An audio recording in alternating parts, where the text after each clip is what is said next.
მოგესალმებით. დღევანდელ ვიდეოკასში მინდა გაჩვენოთ ტექსტსფეროს ერთ-ერთი წარმომადგენლის მაგალითზე, როგორი მაღალი არის დემოკრატიულობის ხარისხი ჩვენს ქვეყანაში და როგორ უწყობთ ხელს ტექსტსფეროს განვითარებას. Ახლად მოგიყვანთ განცხადების ტექსტს კერნელის დამფუძნებელი ბექა დალაქიშვილი სოციალურ ქსელში წერს, რომ ჯიტასთან თანამშრომლობას წყვეტს მანამ, სანამ ორგანიზაცია პარტიული სტრუქტურა არის. ის გვეუბნება, რომ ჯიტას ეგიდით ან დაფინანსებით არ გაუწევს მენტორობას სხვა დამწყებ სტარტაპებს და არ გავაკეთებ განცხადებას ან არ მივიღებ დაფინანსებას ჯიტადანო. მოკლედ, ცოტა პროვოკაციულ კითხვას დავუსვამ თავად ამ ბატონ ბექას და ვეტყვი, ყოველ შემთხვევაში ჩემ ეჭვს გამოვხატავ, რომ ბატონი ბექას ორგანიზაცია დაფინანსებული არის დიდი ალბათობით ჯიტასგან და თუ ასე არ არის, რა თქმა უნდა, დაველოდები მისგან პასუხს და მას კონკრეტულ შემთხვევაში ბოდიშს მოვუხდი, თუმცა მას თავად ბევრი სხვა ჯიტას დაფინანსებული სტარტაპისთვის ექნება ბოდიში მოსახდელი და რატომ?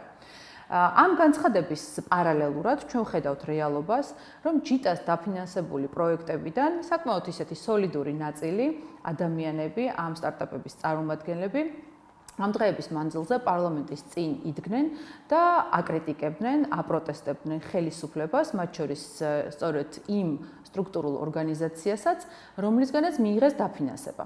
ამიტომ თუ ერთი მხრივ ეს ადამიანები ცდილობენ შექმნან ილუზია, რომ ჯიტა პარტიული სტრუქტურა არის, მეორე მხრივ, რა თქმა უნდა, რეალობა გვეუბნება, რომ არავითარ პარტიულობასთან ამ სტრუქტურას კავშირი არ აქვს და ჯიტა აფინანსებს მათაც, ვისაც განსხვავებული მოსაზრება აქვს, მათაც, ვისაც განსხვავებული აზრის დაფიქსირება უნდა და რაც მთავარია, ამ ქვეყანაში ყველას, მათ შორის სახელმწიფო პროგრამებით დაფინანსებულ ადამიანებსაც აქვს საშუალება, რომ აკრიტიკონ ხელისუფლება, გამოვიდნენ ქუჩაში, იდგნენ და ყველაზე ძალადობრივი ფორმებიდან დაწყებული, ყველაზე მშვიდობიანი ფორმით გამოხატონ თავიანთი პოზიცია. ახლა ისევ რომ დაუბრუნდეთ ბატონ ბექას და მისი განცხადების ყველაზე მავნებლურ და უპასუხისმგებლო ნაწილზე რომ გავაკეთოთ აქცენტი. ჯიტას დაფინანსებულ სტარტაპებს აქვთ ვალდებულება, რომ მას შემდეგ, რაც თავად გაძლიერდებიან სახელმწიფო ფინანსებით და სხვადასხვა გრანტებით, ისინი უკვე სხვა სტარტაპებისთვის გახდნენ მენტორები და სხვა ადამიანებს დაეხმარონ, რომ უფრო მეტი წარმატება მიაღწიონ და გაიკვალონ გზა. ეს ორგანიზაცია და მისი წარმომადგენელი, ჩემი ვარაუდით, რომ ჯიტადან საკმაოდ კარგად არის დაფინანსებული, უარს ამბობს იმ სახელშკრულებო ვალდებულებაზე, რომლითაც მან ყველა სხვა დამწყები სტარტაპი უნდა დააკვალიანოს, უნდა გაუწიოს მენტორობა და უნდა დაეხმაროს, რომ მიაღწიონ წარმატებას.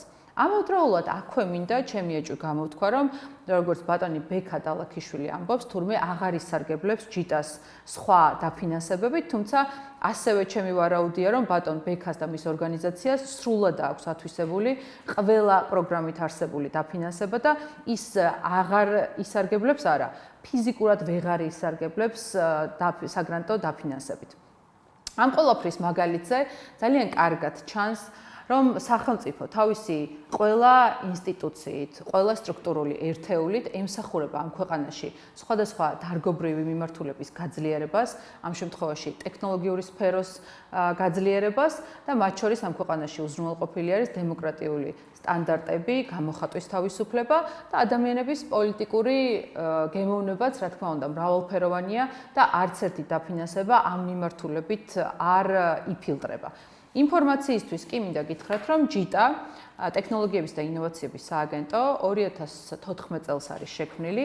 ამ პერიოდიდან მოყოლებული ჯიტას 45 მილიონი ლარის ფარგლებში აქვს დაფინანსება გაცემული, სადაც 350-მდე სტარტაპი აქვს დაფინანსებული, მათ შორის აქედან 22 სტარტაპი არის, რომელმაც დაფინანსების ყველაზე მაღალი ოდენობა 650,000 ლარი მიიღო. ამ ვიდეოკასტით კი მინდოდა მეთქვა, რამდენად მაღალი სტანდარტის დემოკრატია გვაქვს ქვეყანაში, რამდენად სწორად მუშაობს ინსტიტუციები, მათ შორის სახელმწიფო გრანტებით დაფინანსებული ორგანიზაციები თუ მის წარმომადგენლები თავისუფლად გამოხატავენ თავის პოლიტიკურ მოსაზრებებს.